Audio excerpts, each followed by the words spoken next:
Is it healthy to have an ego? Do people on a spiritual journey let go of the ego in its entirety? Today's message is a continuum of yesterday's video, wherein I gave my reviews. I gave my review on the movie Joker.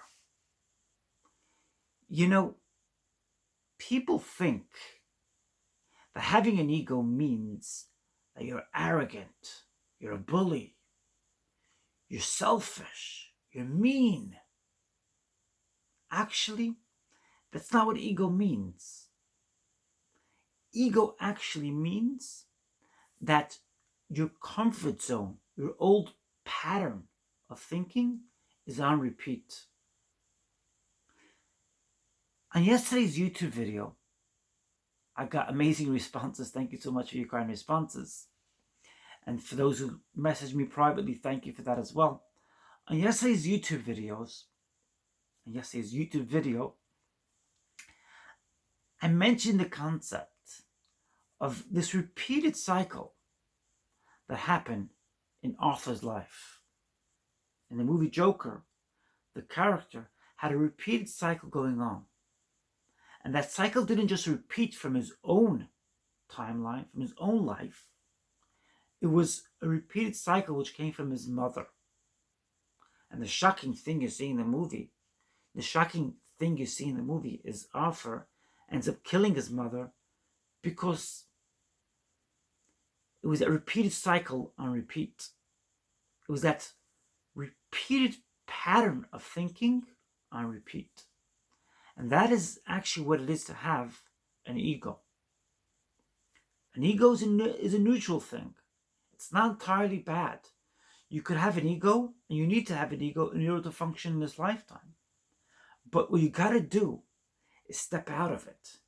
Become more neutral in order to make yourself healthy and in order to be able to define yourself from a healthy perspective. In the film Joker, Arthur was just operating from a repeated pattern of thinking. I was hurt. I am a victim. I will hurt others. I will make other victims in order to feel somewhat better in my own skin. And that is actually what the person with the knock tendencies tends to do. And because they got away with it for so many years, it's very hard for them to change. But you could change. There's no such thing as you can't change. There's no such thing as a person with knock tendencies unable to change that. You know, people who have been hurt in their past and hence go on to hurt others in order to somehow feel better from within, their life is on repeat. Their life is in comfort zone mode, flight mode. Why are they hurting others? Because their life is on repeat. And they see the people around them as just a reflection of them, a continuum of them. They need to delete them because they were deleted, and that's their way of defining themselves thereafter. You know, there are people, I've seen many people in my lifetime in particular, who were bullies. They were unforgiving towards themselves. Yeah, because that's what actually tends to happen. Bullies tend to be people who are unforgiving towards themselves. The world you see outside of you is a reflection of the world you see inside of you. Like I said so many times before, you can't dislike another human being if you like yourself 100% from within. Only a broken vessel could see another person's vessel as broken. And people who are unable to forgive themselves are unable to forgive others, and hence go on to create more victims and don't even bat an eyelid. That's what happened and is the terrible results we saw in the movie Joker. It was a repeated cycle of abuse, and it was a generational thing. It went on for generations. So many repeated cycles of abuse go on for generations. And that's the ego. That's a definition of the ego. But the ego is not a bad thing. It's not. Nonetheless, you need to be that mature adult and become neutral and define yourself not as your ego. Define yourself as your own identity, which doesn't and isn't defined by the circumstances around you. The problem of the ego is that it stays within comfort zone. It repeats what it knows to happen within comfort zone, and hence goes on to carrying on that repeated cycle.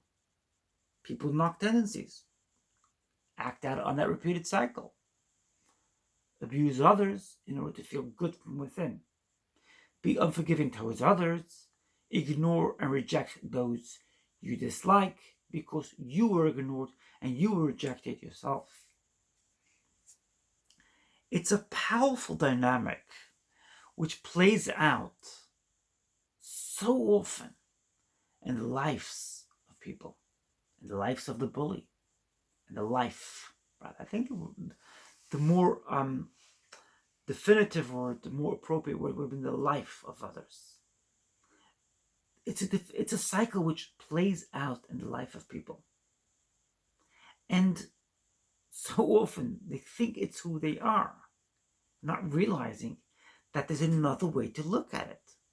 There's another way to see the situation. There's another way to think about what they've been through. But because they are on repeat their whole life, that pattern of thinking is on repeat, they allow it to repeat again and again. I've noticed in my life that I am becoming a very independent person. I am able to let go of past bullies. I'm not bullied by others, and I'm not defined by others any longer. Every single day, I'm becoming stronger and stronger and stronger, and I'm proud of myself. I am the light I am.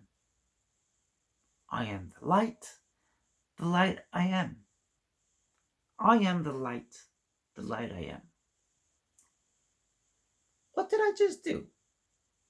Is that egoistic? Is that an egoistic thing to say? Actually, no, it's not. It's not. It's not egoistic. It's a healthy thing. Okay, maybe it is egoistic, but like I said, you need to have a healthy ego. It's good to have a healthy ego. It's good to realize that you are independent and no bully will be able to get underneath your skin. I'm gaining my independence. I'm proud of myself. I love myself. And that goes in line with this concept, with this idea of having a healthy ego. It's okay to love yourself. It's okay. You're not arrogant if you love yourself. And you could be there for others, and you could be a role model for others. If you love yourself, if you don't love yourself, if you dislike yourself from a place from within, you are dependent. And if you are dependent, you don't have independence. And as a result, you're not very, very healthy. It's interesting though, because the person with the knock tendencies tends to have a certain element of the independence. They tend to have a certain element of independence which allows them to get on with life, to get to places in life. That's what you tend to see. And those who are affected by the person with the knock tendencies, particularly the people's pleaser, then they tend to be the person who is dependent, who's swayed by bullies. Nonetheless, both of them are living in an unhealthy paradigm. Both of them are living in a paradigm of the ego. The ego is all about allowing the bully to control you. In the case of the person with the knock tendencies, their past bully is controlling them today. Their repeated cycle of behavior is carrying on today. In the case of the people's pleaser, the victim, who's willing and wanting to remain a victim, they are actually on that repeated cycle of allowing their ego, their comfort zone, to define them today. That's today's video. A powerful message about the ego. Carrying on yesterday's message about viewing the reality that the person with the knock tendencies, or in the case of Arthur in yesterday's movie, was grappling with.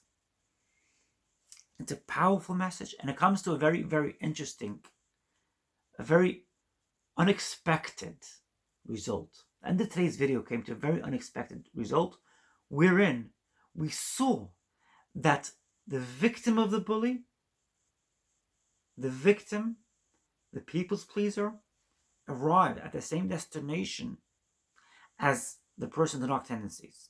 They're both living in that same paradigm of having life on repeat and allowing their past bullies to define them today. Did you enjoy today's video? If you did, why not then smash that like button. Smash the like button. And feel free to share away with your friends and family and acquaintances.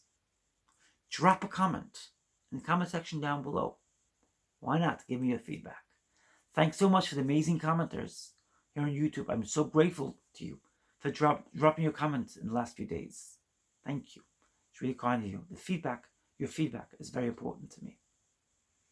If you haven't subscribed yet, press that subscribe button now and the little bell notification right next to it. Sending you high vibes, high frequency.